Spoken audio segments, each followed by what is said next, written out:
Update po tayo guys ngayon sa lagay ni Dato Adlaw at sa wakas guys nahuli na po si Dato Adlaw at si Bai Encantadja. Sari-saring mga kagamitan at mga itak at iba pang mga burloloy ang nakukuha sa kampo ni Dato Adlaw. Panoorin natin ang video guys.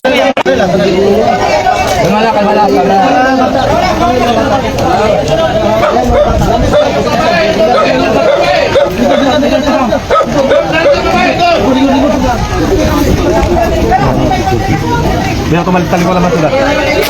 Talo ko lang. Beo, tumalikod ka naman. Dito! Bakit mo ba?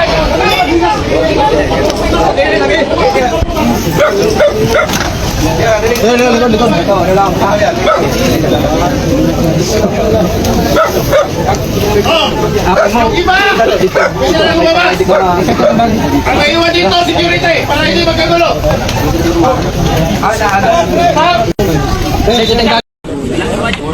Basahin, basahin.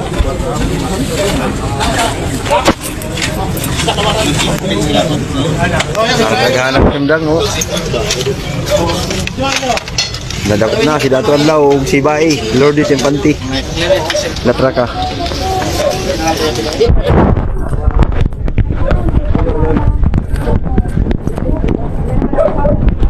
Mga madam, good morning. Basta mga ngayon, ako kay na among warrant of arrest for Association of Authority under Article 170 RPC. Kunya ikaw, Madam Bai Lourdes, naabot ka another warrant for unjust vexation.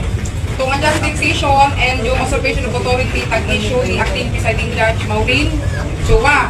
So, aduna mo, makahibalong aduna kay katungod sa pagpakahilo, ang imong pamahayag mahimong gamiton pabor o bako kanimo, sa bisan diin nga hukuman, ikaw adunay katungod sa pagpili sa usa ka kasaligan o independenteng abogado ug kung di ka makasara sa pagbayad, ang ganahanan mo katag niini nga libre para motabang kanimo.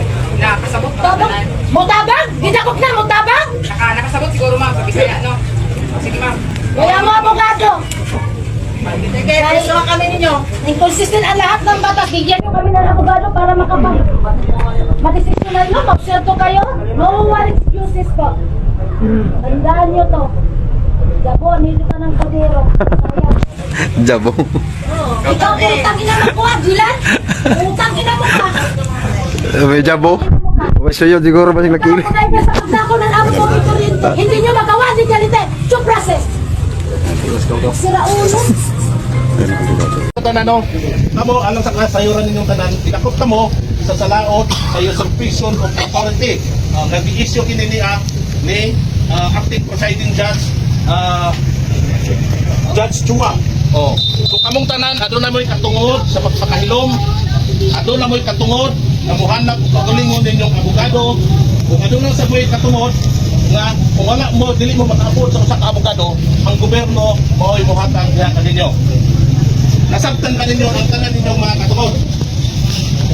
Pastor, nasabtan ba ninyo? Inyo kini mga katungod?